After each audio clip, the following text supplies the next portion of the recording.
믿음의 기적이라는 제목으로 은혜를 나누도록 하겠습니다. 같이 한번 하겠습니다. 믿음의 기적. 믿음으로 말미암아 기적이 일어난다는 거예요. 독일 나치에 체포되었던 유대인 의사 빅터 프랭클이라는 사람이 있습니다.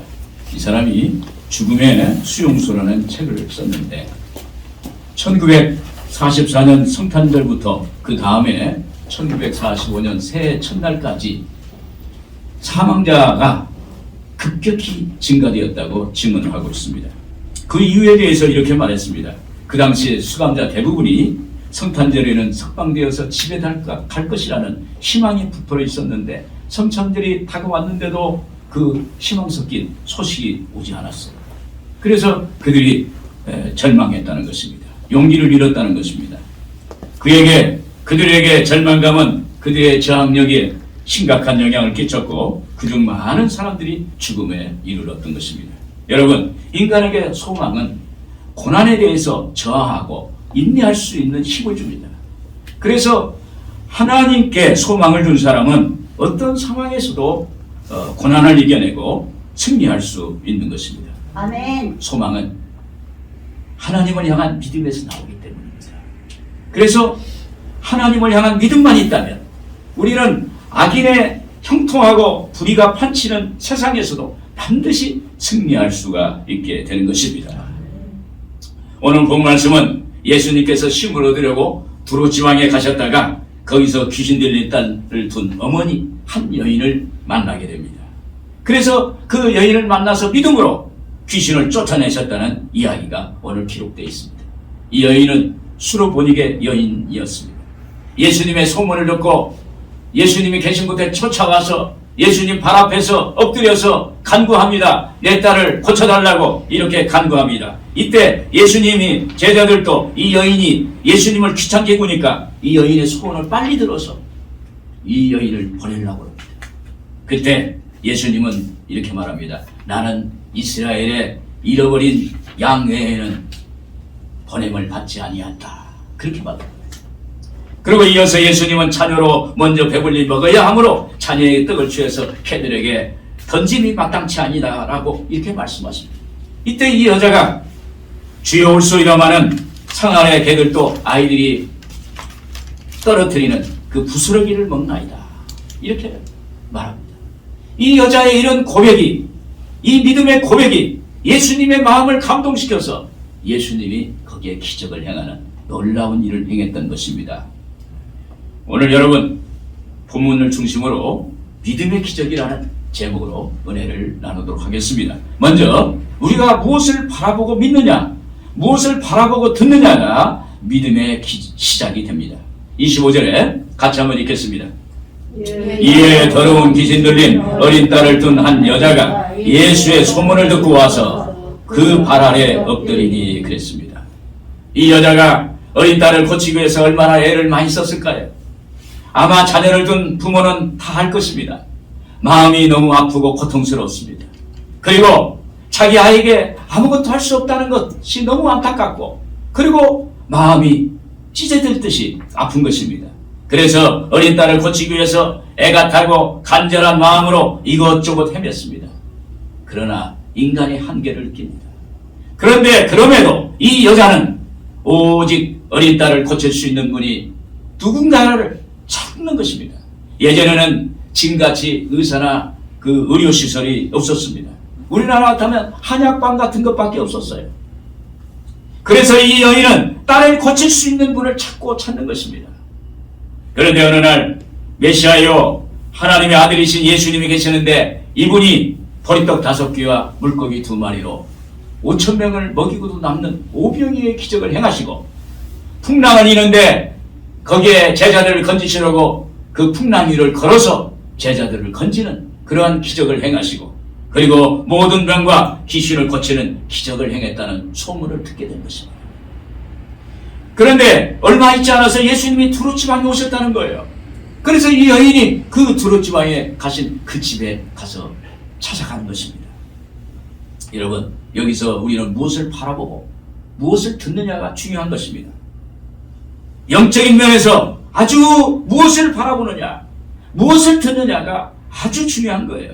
그때 그녀에게 예수의 소문이 들린 것입니다. 이 소문이 그녀에게 희망의 소식이 되었어요.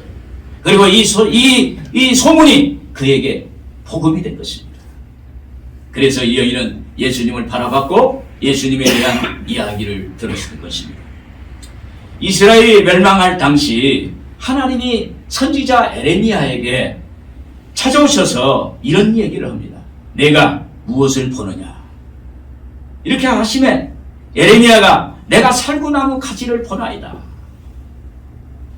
당시 이스라엘은 국내적으로 종교의 타락과 정치 문제로 어려웠고 국외적으로는 바벨론이 침략해서 나라가 멸망할 위기에 처해 있는 것입니다. 그때 에레미야는 살구나무 환상을 본 것입니다. 살구나무는 히브리 언어로 보면 샤케드라고 하는데 아몬드 나무라는 거예요. 여러분 아몬드 아시죠? 아몬드, 먹는 아몬드. 아몬드 나무는 이스라엘에서 겨울이 지난 후 모든 나무 중에 제일 먼저 꽃이 피는데 하얀 꽃을 피는 거예요. 그래서 이스라엘에는 이 겨울을 지나고 나서 제일 먼저 피는 이 하얀 꽃, 아몬드 꽃이 희망이라는 것으로 상징되어 있는 거예요. 할렐루야. 절망과 고난의 겨울이 지나갔다는 상징입니다. 또한 아몬드 나무를 뜻하는 것은 샤케다라고 그러는데 지켜보다라는 거예요. 예레미야 1장 12절에 야훼께서 내게 이르시되 내가 잘 보았도다. 이는 내가 내 말을 지켜 그대로 이루려 함이라 하시니라. 여기서 이는 내가 내 말을 지켜라는 말은 샤케다라는 말이에요. 샤케다라는 것은 지켜보다라는 거예요. 그래서 하나님이 아몬드 환상을 보여주시면서 하시는 말씀이 징계의 끝이 나면 희망이 있다. 그 약속을 반드시 지키겠다. 내가 이를 지키는지 안 지키는지 지켜보겠다. 이런 말씀인 것입니다. 그래서 하나님은 오늘 우리에게 지금 절망 속에서 겨울을 보내지만 겨울이 끝이 나면 희망이라는 것이 우리에게 다가온다는 것입니다. 그러므로 두려워하지 말라. 내가 너와 함께하여 구원하겠다라고 이렇게 말씀하십니다. 여러분은 지금 마음속으로 무엇을 바라보고 있습니까? 여러분 지금 마음속으로 무엇을 듣고 있습니까? 이것이 매우 중요한 것입니다. 우리가 바라보고 듣는 것이 내 마음의 중심이 어디 있느냐, 내 중심이 내 마음속에 어디 있느냐라는 것입니다. 1700년경에 독일의 귀족 가문에서 태어난 니콜라스 진젠도르프라는 백작이 있습니다. 이분이 청년 시절에 미술관을 방문했는데 그때 도메니코 페티가 그린 에케 호모라는 그 그림, 이 사람을 보라라는 작품을 우연히 봤어요. 그런데 그 그림 속에 그 얼굴이 계속 잔상으로 남아서 자기에게 자꾸 떠오르는 거예요. 마음을 떠나지 않습니다. 그러면서 속에서 이런 음성이 들렸어요. 너는 내가 너를 위하여 이것을 당했건만, 십자가에 죽었건만 너는 나를 위하여 무엇을 하였느냐, 이런 음성이 들렸어요. 그런 성령의 음성을 듣고 예수님을 만남의 경험을 하게 됩니다. 그 후 진젠도르프는 모라비안 성도, 체코 동부지방에 있는 모라비아 사람들에게 교회를 세워주고, 그리고 24시간 중보기도를 하면서 같이 그들과 함께하고, 그리고 그는 잃어버린 영혼들과 세상을 구원하기 위해서 오신 예수님의 그 사랑을 실천하는 삶을 살겠다고 결단하게 됩니다. 그리고 그는 모라비안 교회의 지도자가 되었고 226명의 선교사를 파송하고 유럽의 15개의 선교기관을 만들었어요. 여러분, 무엇을 바라보고 있습니까? 무엇을 듣고 있습니까? 이것이 중요한 것입니다. 우리가 무엇을 보고 듣는 것은 예수님이어야 되는 거예요. 할렐루야. 오늘 여러분, 우리가 듣는 것은 예수님의 말씀이어야 되는 줄로 믿습니다. 오늘 이것이 바로 믿음입니다. 오늘 이 믿음을 갖기를 주의 이름으로 축원을 드립니다. 이 믿음이 있을 때 우리는 세상을 이길 수 있고 세상에서 하나님의 복을 누릴 수 있는 역사가 나타나게 되는 것입니다. 그리고 믿음은 예수님을 나의 구주로 인정하고 간구하는 것입니다. 오늘 26절 같이 한번 읽겠습니다.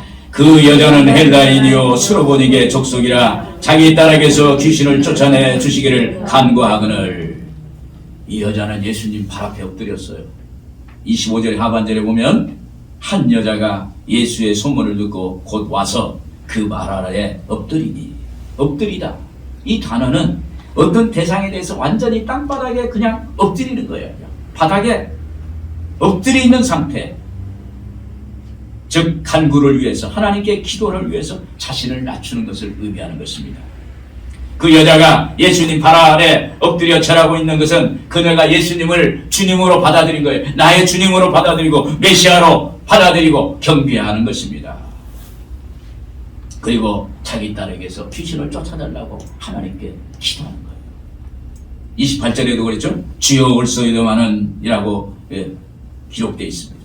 이 부르짖는 것은 주여 올소이다마 이러면서 부르짖는 것을 보면 이 여자가 예수님을 주님으로 신앙 고백하고 그리고 예수님을 자기의 소원을 들어주시는 메시아로 알고 간구하는 것입니다. 여러분, 예수님은 이 여자의 모습을 보았을 거예요. 예수님께서 쉬시는데 갑자기 뛰어들어서 예수님 발 앞에 엎드립니다.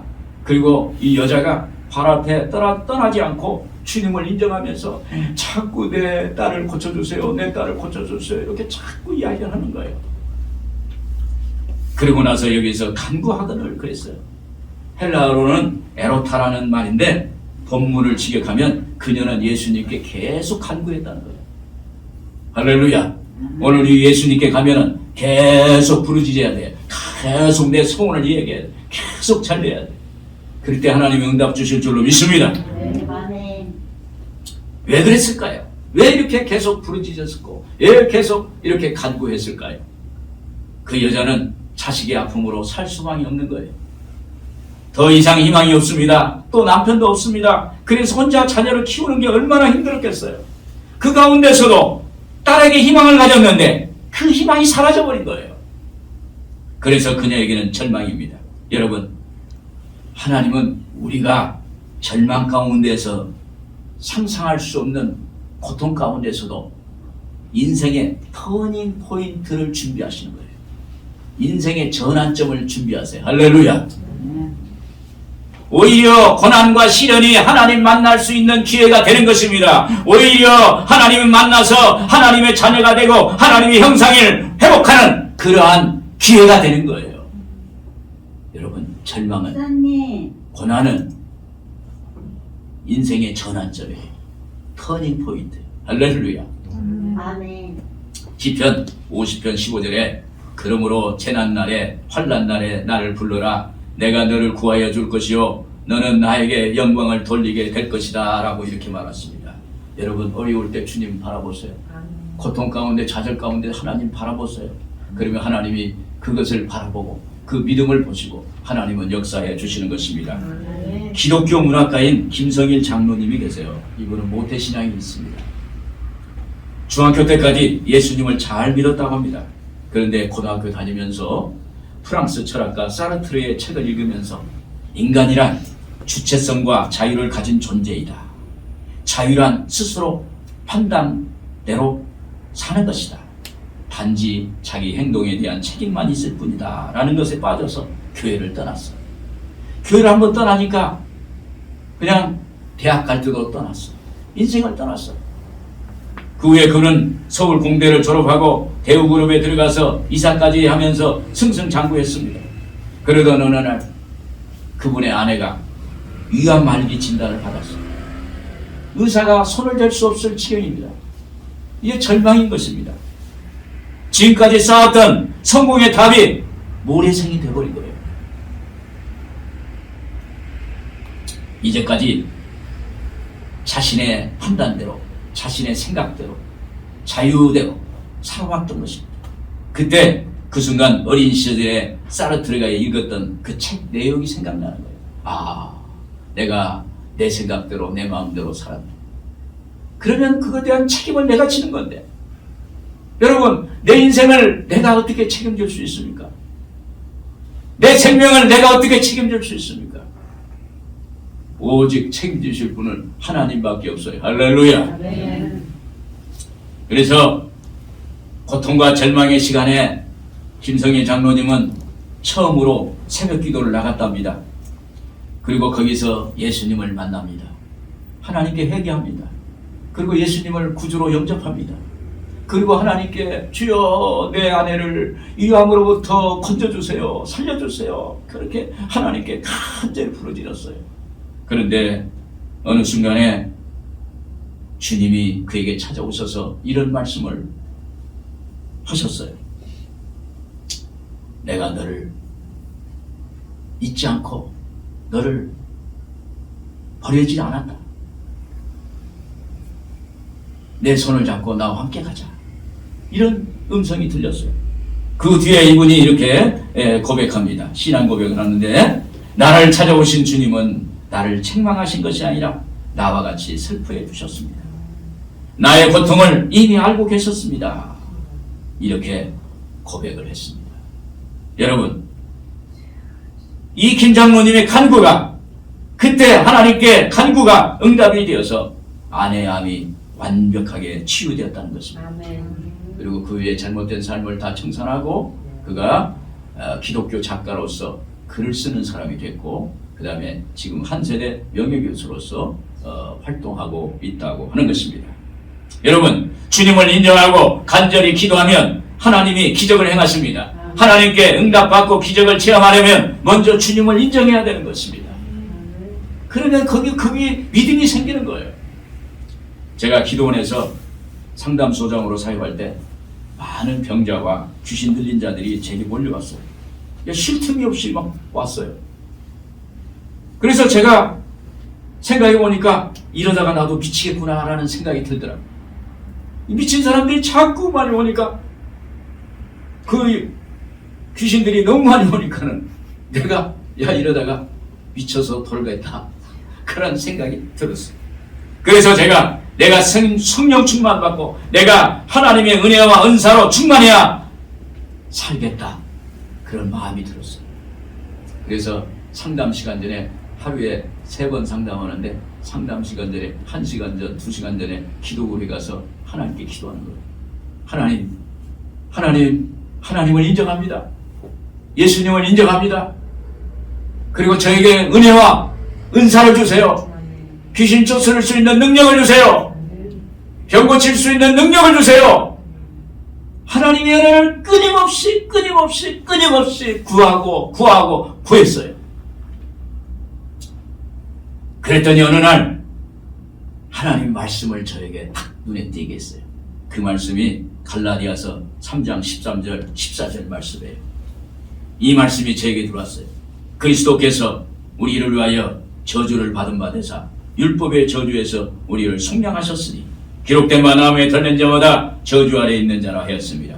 이는 그리스도 예수 안에서 아브라함의 복이 이방인에게 미치게 하고 또 우리로 하여금 믿음으로 말미암아 성령의 약속을 받게 하려 함이라. 여기서 그리스도께서 우리를 위하여 저주를 받은 바 되사, 이 저주는 예수님의 십자가의 저주입니다. 예수님의 핏값을 말하는 거예요. 그리고 율법의 저주에서라는 것은 인간의 죄를 지면 죽어야 돼요. 그래서 여기서 율법의 저주는 인간의 죄값을 말하는 거예요. 그래서 그리스도께서 우리를 위하여 저주를 받은 것이라, 예수님의 그 핏값으로 율법의 저주, 인간의 죄값을 속량하셨으니, 속량이라는 값주고 샀으니, 퉁쳤으니, 값주고 샀다는 거예요. 그래서 예수님의 핏값으로 인간의 죄를 속해버린 거예요. 탕감해버린 거예요. 완전히 삭제해버린 거예요. 없애버리는 거예요. 그것을 제가 성도님들에게 설명을 해주셨어요. 그래서 여러분, 인간의 질병, 죽음, 저주는 죄의 뿌리, 죄에서부터 나온 거예요. 죄에서부터. 그런데 인간의 죽음과 저주와 그리고 질병이 그 뿌리가 죄인데, 죄가 사라져버리면 어때요? 죽음도 질병도 저주도 사라지는 거예요. 할렐루야. 그래서 제가 그걸 설명해주고, 그리고 그 성도님들에게 같이 읽고 암송하고, 그리고 제가 나서 안수기도를 합니다. 나사렛 예수 이름으로 이 귀신은 떠나 갈지어다. 원수악한 영이 물러갈지어다. 병은 떠나 갈지어다. 했더니 귀신이 다 나갔어요. 공황장애도 병을 고치고, 그리고 각종 우울증 여러 가지 질병들이 다 떨어져 나갔습니다. 병이 고쳐지는 놀라운 역사가 나타났습니다. 여기에 많은 믿음의 역사가 일어나는 것을 저는 보았습니다. 여러분, 예수님을 나의 주님으로 인정하세요. 그리고 주님께 나의 기도를 들어달라고 기도하세요. 그것이 바로 믿음이에요. 오늘 여러분, 믿음은 주님을 믿는 거예요. 예수님을 나의 구주로 믿는 거예요. 그때 우리 주님은 그 믿음을 통해서 하나님은 역사해 주실 줄로 믿습니다. 끝으로 우리의 믿음이 주님의 마음을 감동시킬 때 기적이 일어나는 것입니다. 27절 28절 같이 읽겠습니다. 예수께서 이르시되 자녀로 먼저 배불리 먹게 할지니 자녀의 떡을 취하여 개들에게 던짐이 마땅치 아니하니라. 여자가 대답하여 이르되 주여 올소이다마는 상 아래 개들도 아이들이 먹던 부스러기를 먹나이다. 여기서 예수께서 이르시되, 이 말은 미완성 과거형으로 직역하면 예수님이 그 여자에게 계속 말하고 있었다는 것입니다. 그러니까 그 여자가 자기의 딸을 고쳐달라고 계속적인 요구에도 예수님은 지속적으로 그 여자의 요청을 거부하고 있었다는 거예요. 이 여자는 먼저 주님께 나와서 자신의 불행한 처지를 호소했습니다. 그리고 계속 도움을 요청했습니다. 주님은 아무런 답을 하지 않았습니다. 제자들 쫓아서 마치 귀찮은 개처럼 여의고 쫓아내려고 했습니다. 사실 이 여자는 헬라인이요, 그리고 수로보닉의 여인이라 합니다. 수로보닉에게는 시리아 지방의 베니가를 말하는데, 베니가는 두로와 시돈과 같이 항구가 있어서 당시 그 통상과 그리고 무역이 발달한 풍요한 곳입니다. 비록 그 여자가 과부였을지라도 풍요한 도시에서 헬라 문명에 속했던 여인으로서 나름 자부심이 있을 거예요. 여러분 어때요? 옛날에 우리가 서울에 살다가 그 방학 때나 또 명절 때 시골 가면 어때요? 아, 서울 사람 내려왔네 그러잖아요. 그런 것처럼 그 여기 두로 지방이, 이 사람이 수로보닉의 베니가라는 그 지방이 아주 항구 도시고 아주 발달한, 교통도 발달하고 문명이 발달한 곳이기 때문에 그 나름대로 그런 자부심이 있는 거예요. 그런데 당시 로마 속국 유대 나라의 나사렛 예수님께 엎드려 절하고 계속 간구하는 것입니다. 왜 그럴까요? 그것은 예수님을 나의 주님으로 모셨기 때문에, 나의 주님이라는 것이 확신이 다가왔기 때문에, 그래서 주님께 자꾸 고백하고 간구하는 것입니다. 주님은 좋으신 하나님의 아들이시요 그리스도라는 것을 알고 있기 때문인 것입니다. 그리고 이제는 세상 어디에도 나를 고칠 수 있는 사람은 아무도 없어요. 오직 예수밖에 없어요. 그걸 알기 때문에 그분께 간구하는 것입니다. 그러면서 자녀의 떡을 개들에게 던짐이 마땅치 않다고 하는 예수님의 말씀에도 주인의 상 아래 개들도 아이들이 먹던 부스러기를 먹나이다 이렇게 반응합니다. 27절에 보시니까 자녀로 먼저 배불리 먹게 할지니 자녀의 떡을 취하여 개들에게 던짐이 마땅치 아니하니라. 마태복음 15장 27절에 여자가 이르되 주여 올소이다마는 개들도 제 주인의 상에서 떨어지는 부스러기를 먹나이다. 이 여인의 말은 이렇습니다. 주여, 개도 종류가 있습니다. 주인 없는 개가 있는 하면 주인이 있는 개가 있습니다. 주인이 있는 개는 주인의 상에서 부스러기가 떨어질 때마다 받아먹습니다. 주여, 저는 같은 개라도 주인이 있는 개가 되길 원합니다. 주인 있는 개로 당신을 신뢰하고 사랑받는 존재가 되길 원합니다. 할렐루야. 이 여자는 자기는 주인 있는 개라는 거예요. 주인이 있는 개다. 여러분, 주인이 있으면 주인이 그 모든 것을 책임져 주십니다. 그러므로 예수님 믿음으로 예수님이 자기 인생의 주인이시라는 거예요. 이 여자는 어떤 모욕적인 말씀에도 흔들리지 않고 예수님께 계속 간구하는 것입니다. 또 주인의 밥상이라는 공간, 주님과 같은 공간에 있는 것만도 감사하다는 거예요. 그리고 이 여자는 예수님 발 앞에 앉아 있어 예수님과 눈을 마주칠 수 있는 그 공간에 있다는 것이 감사하다는 것입니다. 또 이 여자는 주님이 주시는 한 말씀 부스러기도 주시면 충분히 자기 딸이 고침을 받을 것이라는 그러한 것에 믿고 거기에 주님께 간구하는 것입니다. 여러분, 이것이 살아있는 믿음입니다. 할렐루야. 여러분, 하나님은 내 존재가 어떻고 내 상이 어떻고 어떻게 변하는 것이 아닙니다. 예수님은 오늘 히브리서 13장 8절에 예수 그리스도는 어제나 오늘이라 영원토록 동일하시니라. 할렐루야. 여기에 예수님이 감격하시는 거예요. 마태복음 15장 28절에 그랬어요. 여자여 내 믿음이 거두다 내 소원대로 되리라. 이렇게 칭찬하실 때 그 여자의 딸이 집에서 귀신이 떠났다. 할렐루야.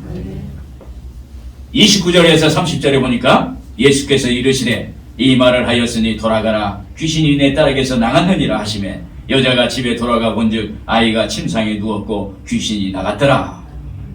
여러분, 예수님은 이 여자의 믿음의 말을 보시고 그녀의 딸의 귀신을 쫓아내시는데 기적을 행하신 것입니다. 그리고 여러분, 이 여인이 예수님께 믿음을 말하면서 깨달은 것은 예수님이 자기를 개라고 말씀하시면서도 자기에게 계속 눈총을 주고 있어요. 그리고 자기와 계속 대화를 하고 있어요. 주님의 눈빛은 거절의 눈빛이 아니었습니다. 주님의 마음속으로 조금만 더 조금만 더 그래 그렇지 하시는 것입니다. 이것은 예수님의 감심이 이 여자에게 있음을 보이시는 거예요. 그래서 이 여자는 자기의 믿음을 보임으로 자기 딸에게서 귀신이 떠나가는 기적이 체험하는 역사가 있게 된 줄로 믿습니다. 결론적으로 여러분, 쿠오바디스 도미네라는 영화가 있습니다. 이 영화의 끝장면에 로마 네로 황제가 기독교인을 박해하려고 로마 시내에다 불을 지릅니다.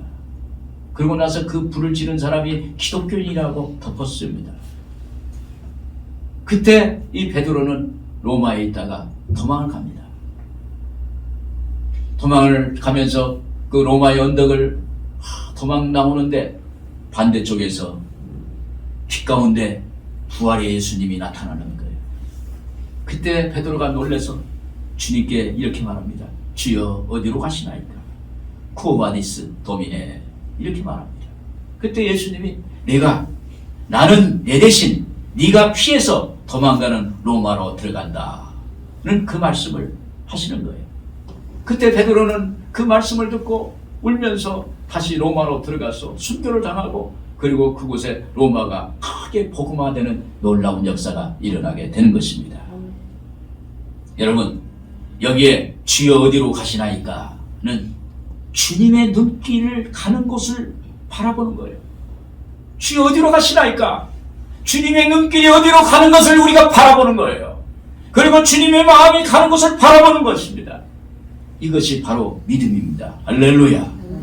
이 믿음대로 가고 믿음대로 행하면 기적이 일어나는 것입니다. 주님의 감격하시고 주님이 감격하시고 기적을 일으켜 주시는 것입니다. 여러분, 주님을 믿는 믿음으로 행하시고 나가셔서 큰 기적을 이루는 여러분들 되기를 주님의 이름으로 축원을 드립니다. 기도하겠습니다.